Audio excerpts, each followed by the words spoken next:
Sandy just grabbed for me a Arubian beer, so I'm gonna try it out. We'll take a look at the room shortly. And what do you think of the room so far? I like it. I like it.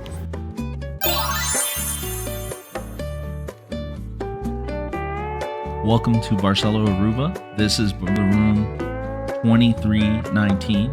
As you can see, on your left you have a nice TV. Right below is a mini fridge containing some beers and sodas, such as a Arubian beer at the beginning. More viewers like you. And your right, there are 2 queen beds and a love seat. There are American outlets behind the love seat and a lamp to the right of the TV. Our lamp was out of commission. Next, we move on to our beautiful view of the Barcelo Aruba pool and a small portion of the beach. We can only see palm trees here. This is the view at night, in case you are interested.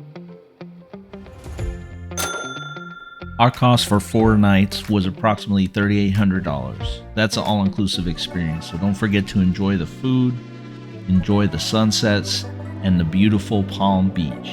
If you would like to see Barcelo Aruba, please watch this video next. Also, stay tuned for our reviews. There is still so much more you can do in Aruba. Thank you for watching.